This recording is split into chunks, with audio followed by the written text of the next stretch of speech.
KGF chapter 2 এখন box অফিসে তার দাপট চালিয়ে যাচ্ছে। বাহুবলীর পর কেজিএফ 2ই প্রথম কোনো মুভি যা রিলিজের সপ্তম দিনে এসে বক্স অফিসে নিজেকে সমান্তরালভাবে ধরে রেখেছে। কেজিএফ 2-র এমন ম্যাসিভ বিজনেস দেখে কেজিএফ চ্যাপ্টার 3-র পোস্টপন্ডিং নিয়ে চলছে আলোচনা। যদিও কেজিএফ 3 হবে এই সিরিজের ফাইনাল ডেস্টিনেশন। কেজিএফ চ্যাপ্টার 3-র স্টোরিতে কি থাকছে সেটা নিয়ে ইন্টারনেটে বেশ কিছু লিকেজ পাওয়া গেছে, আর সেগুলো কেজিএফ চ্যাপ্টার 2 রিলিজের পর আরও বেশি জোরালো হয়েছে। চলুন দেখে আসি ইন্টারনেটে কি কি আসপেক্ট থাকছে কেজিএফ চ্যাপ্টার 3 নিয়ে। নাম্বার 1, কেজিএফ চ্যাপ্টার 1 থেকে রকির একটাই কমন ডায়লগ ছিল যে তার দুনিয়া চাই, আর এটা ছিল তার মায়ের কাছে দেওয়া একমাত্র ওয়াদা। রকি তার মাকে কথা দিয়েছে সে দুনিয়ার সব থেকে আমির অর্থাৎ ধনী হবার পরই মারা যাবে। তাই কেজিএফ চ্যাপ্টার 2-তে রকির এই ইন্ডিয়ান ওশানে ডুবে যাওয়াটা একটা প্ল্যান ছিল, আর রকি নিজেকে লুকানোর জন্য এমন জায়গা খুঁজে বের করেছেন যেখানে সমুদ্রের গভীরতা বলা হয়েছে 20,000 ফুট। আর কেজিএফ এর এক ডায়লগেই বলা হয়েছে কোনো কিছু লুকানোর জন্য সমুদ্র থেকে বেটার জায়গা আর কোথাও হতে পারে না, যেখান থেকে রকি কিংবা সোনা কোনো কিছুকেই খুঁজে পাওয়া সম্ভব না। তাই দুনিয়া জয় না করা পর্যন্ত রকি নিজেকে কখনোই মারবে না। চ্যাপ্টার 3-তে রকির এই প্ল্যান খোলাসা করা হবে। এটাই হতে পারে চ্যাপ্টার 3-র স্টার্টিং স্টোরি। আর একটা বিষয় সেটা হলো চ্যাপ্টার 3 আসছে সেটা মুভিতে পোস্টপন্ড সিনের মাধ্যমেই কনফার্ম করা হয়েছে। এছাড়া মারা যাওয়া হিরোকে নিয়ে প্রশান্ত নীল স্টোরি সাজালে সেটা কখনোই পপুলারিটি অর্জন করতে পারবে না। তাই রকি ফিরে আসবে এটা 200% শিওর।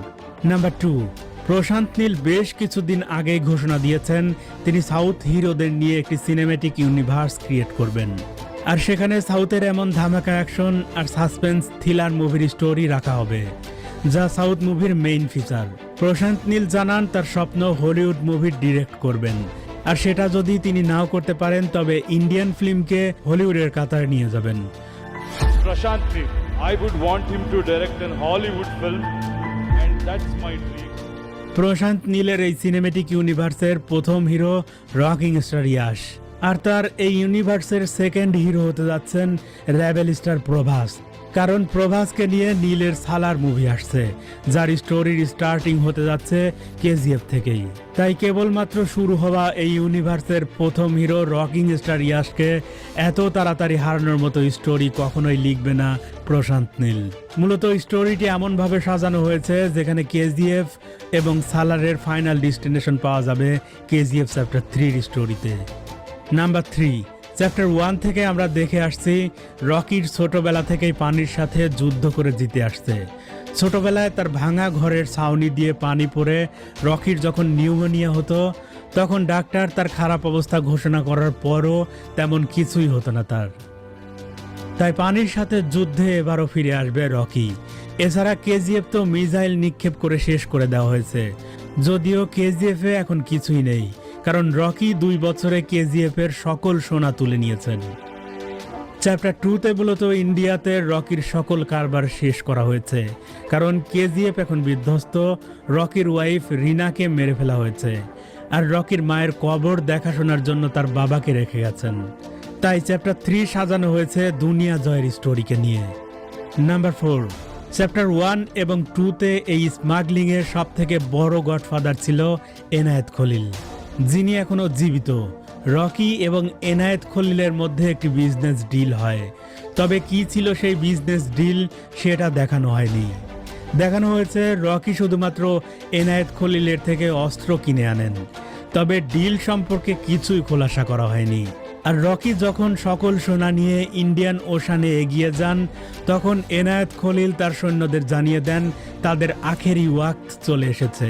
এটা হতে পারে রকিকে সবার চোখ ফাঁকি দিয়ে তার কাছে নিয়ে আসার পরিকল্পনা, কারণ রকি এবং এনায়েত খলিলের ডিলের মেইন উদ্দেশ্য ছিল কেজিএফ এর সোনা, আর সেটা রয়েছে রকির জাহাজে। নাম্বার 5, কেজিএফ চ্যাপ্টার 2-র একটি সিনে রকি রামিকা সেনের কাছে একটি কমপ্লেইন লিখতে যান। সেখানে তার সাথে পরিচয় হয় জিমি কার্টার নামের এক আমেরিকানের সাথে, যিনি নিজেকে আমেরিকান এক কোম্পানির সিইও হিসেবে পরিচয় দেন, আর রকি নিজেকে ইন্ডিয়ার সিইও হিসেবে পরিচয় দেন। এই জিমি কার্টার ক্লাইম্যাক্স ক্রিয়েট করতে পারে কেজিএফ চ্যাপ্টার 3-তে। মূলত জিমি কার্টার আমেরিকার 39তম প্রেসিডেন্ট ছিলেন এবং আশ্চর্যজনকভাবে রকির ওই টাইমে অর্থাৎ 1977 থেকে 1981 সাল পর্যন্ত আমেরিকার প্রেসিডেন্ট ছিলেন জিমি কার্টার। তাই এই জিমি কার্টারের সাথে রকির কোনো না কোনো কানেকশন অবশ্যই আছে। আমাদের প্রেডিকশন, রকির সাথে এই জিমি কার্টারের একটা সখ্যতা গড়ে ওঠে। আরও অবাক করার বিষয়, আপনি গুগল করলেই জানতে পারবেন এই জিমি কার্টার ইউনাইটেড স্টেটস নেভির একজন সদস্য ছিল। তিনি মূলত সাবমেরিনে কর্মরত ছিলেন। তাই এই স্টোরিকে রকিকে বাঁচাতে সাবমেরিন হতে পারে একটি মেইন অ্যাসপেক্ট। আর এটাই হতে পারে রকিকে ইন্ডিয়ান ওশান থেকে সাবমেরিনের মাধ্যমে তার পরবর্তী প্ল্যানে নিয়ে যাওয়া। রকির শিপে যখন ইন্ডিয়ান নেভি অ্যাটাক করে, তখন আমেরিকান নেভির একটি শিপ ইন্টারন্যাশনাল ওয়াটারে রকির শিপের কাছাকাছি ছিল। তাই এখানে আমেরিকান নেভির সাথে রকির কোনো না কোনো কানেকশন অবশ্যই আছে। রকিকে দুনিয়া জয় করতে হলে ইউনাইটেড স্টেটসে যেতেই হবে, কারণ ইন্ডিয়া বসে দুনিয়া জয় করার স্বপ্ন রকি কখনো দেখেনি। পুরো বিশ্বকে যেমন ইউএসএ লিড করছে, তেমনি দুনিয়াকে হাতের মুঠোয় নিয়ে আসতে রকিকে ইউএসএ গ্যাং এস্টাবলিশ করতে হবে। ওয়ার্ল্ড ইকোনমি, পলিটিক্সে নিজের অবস্থান ক্রিয়েট করতে হবে, তবেই দুনিয়ার সব থেকে ধনী ব্যক্তিতে পরিণত হতে পারবেন রকি। আর কেজিএফ চ্যাপ্টার 1-এ রকি ছিল biggest criminal of Bombay, KGF chapter 2-তে বিগেস্ট ক্রিমিনাল অফ ইন্ডিয়া এবং চ্যাপ্টার 3-তে biggest criminal of the world হিসেবে তুলে ধরা হবে।